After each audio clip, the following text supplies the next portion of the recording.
नमस्कार, खबरें जारी न्यूज 24 पर मैं हूं आपके साथ मकसूद खान। हिंदुस्तान की धरती से 7 समंदर पार तक एक भारतीय मुसलमान से पूरा पाकिस्तान परेशान है। सऊदी अरब, बहरीन से कुवैत तक तमाम मुस्लिम देशों में यह शख्स अपनी दमदार दलीलों से पाकिस्तान की करतूतों की पोल खोल रहा है। पाकिस्तानी हुक्मरानों को बेवकूफ, जोकर, मूर्ख और नालायक जैसे तमाम तमगों से नवाज रहा है। पहलगाम हमले के बाद इस शख्स ने पाकिस्तान के झूठे दावों की धज्जियां उड़ाकर रख दी। शहबाज शरीफ से लेकर आसिम मुनीर तक पाकिस्तानी हुक्मरानों की नींद उड़ा दी है।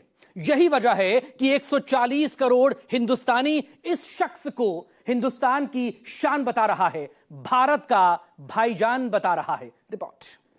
पाकिस्तान मुर्दाबाद, पाकिस्तान मुर्दाबाद, भारत जिंदाबाद, भारत जिंदाबाद। पहलगाम के कायर आतंकियों ने शायद ही ये सोचा होगा कि हिंदुस्तान की धरती से एक मुसलमान ही उसकी कायराना करतूतों के खिलाफ जिहाद का ऐलान कर देगा। आतंकियों को शरण देने वाले पाकिस्तान की नफरती थ्योरी को भी नकार देगा। पाकिस्तान के नापाक मंसूबों पर पानी फेर देगा। हमने जवाबी कार्रवाई की थी हमारे पड़ोसी मुल्क के ऊपर, वो सुधरने वाले नहीं है। याद रखो आप।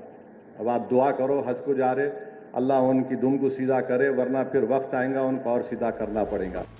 मजहब पूछकर निहत्थों को मौत की नींद सुलाने वाले कायर आतंकियों का मकसद तो यही था कि वो हिंदुस्तान के मुसलमानों में भारत के खिलाफ नफरत का जहर घोलने में कामयाब हो जाएंगे।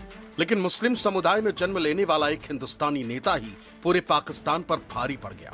अपनी राष्ट्रवादी तकरीरों से ओवैसी ने पाकिस्तान की बोलती बंद कर दी कि सन 47 में हमने फैसला ले लिया कि हम भारत को छोड़कर नहीं जाएंगे।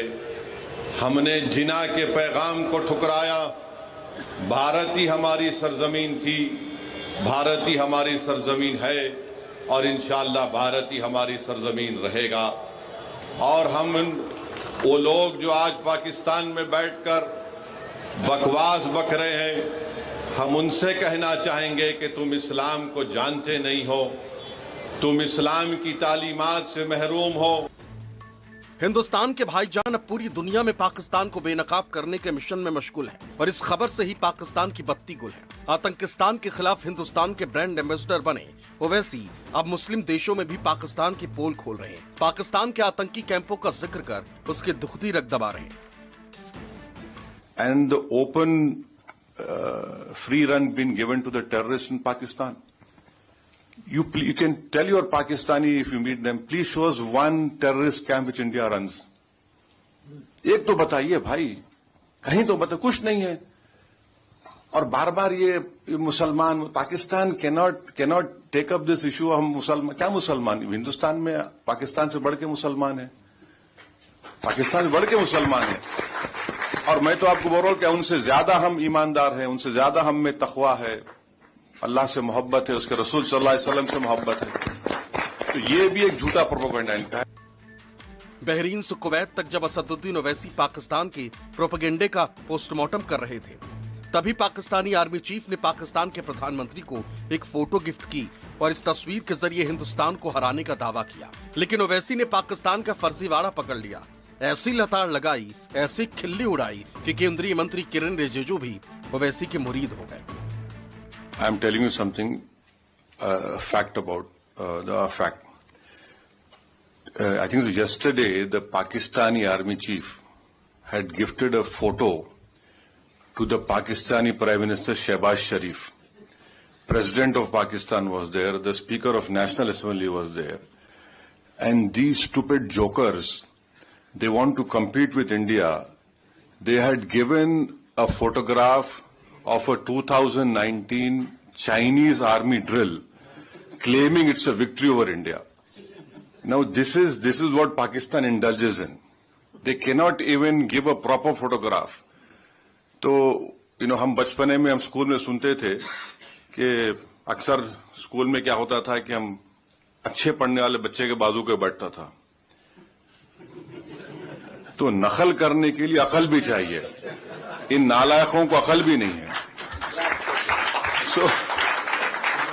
So you just imagine that your own country's Prime Minister, President, Speaker of National Assembly is there, your so-called Mr. Field Marshal is there, and the Field Marshal gives a photograph of a Pakistani-Chinese drill of PHL-03 in 2019. So this is what Pakistan indulges in, and that is why you must not, whatever Pakistan is saying, don't even take it with a pinch of salt. Rely on what our foreign ministry is saying, our official spokesperson are saying. Pakistan इस गलत फहमी में भी जी रहा था कि उसे धर्म के आधार पर मुस्लिम देशों का भरपूर समर्थन मिल जाएगा, लेकिन कुरान और हदीस की सच्ची व्याख्या कर ओवैसी ने मुस्लिम देशों के भीतर भी पाकिस्तान को बेनकाब कर दिया। सवाल ये कि कुरान में कहां लिखा है कि बेगुनाहों का कत्ल करो? पाकिस्तान के आतंकी संगठनों और बेगुनाहों का खून बहाने वाले ISIS की सोच में कोई फर्क भी है क्या? The truth is that these terrorist organizations have justified killing of innocent people in India, and they have out of context quoted Quranic verses. They have out of context quoted the hadith of Prophet Muhammad sallallahu alaihi wasallam. And in our opinion, there is no difference between these terrorist organizations in Pakistan and the ISIS Takfiri ideology. This we must remember. This is a menace to the whole humankind, and we have to put an end to it, because they have used religion to justify killing of people, and the whole world knows that Islam has condemned terrorism. Quran has categorically stated that killing of one innocent person, the Quran has not said killing of one innocent Muslim, it said killing of one innocent person is like killing of whole humankind. This, one must remember, and they constantly use this to justify their terrorism.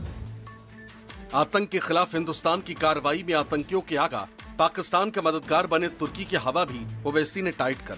ये सवाल भी उछाला कि अगर धर्म के नाम पर तुम आतंकियों के साथ खड़े हो तो फिर अपने देश में कुर्दों का खून क्यों बहा रहे हो? क्या भारत खून बहाने वालों पर भी कार्रवाई ना करे? नहीं, टर्की के बारे में मैंने ऑल पार्ट में कहा कि टर्की अगर ये समझ रहा है कि पाकिस्तान मुस्लिम मुल्क है, तो हम टर्की के अर्दोगान साहब को याद दिलाना चाहते हैं कि आपके देश में ही जहां पर कुर्द रहते हैं, वहां पर आप अपने एयरक्राफ्ट से बॉम्बिंग करते हैं क्योंकि वो आप उनको टेररिस्ट बोलते हैं।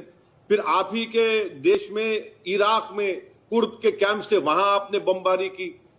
कुर्द मिलिटेंट ऑर्गेनाइजेशन को आपने टेररिस्ट घोषित किया। सीरिया में उनके कैंप्स थे, आपने उनको बमबारी की। तो क्या कुर्द मुसलमान नहीं थे? पूरे कुर्द तो मुसलमान हैं।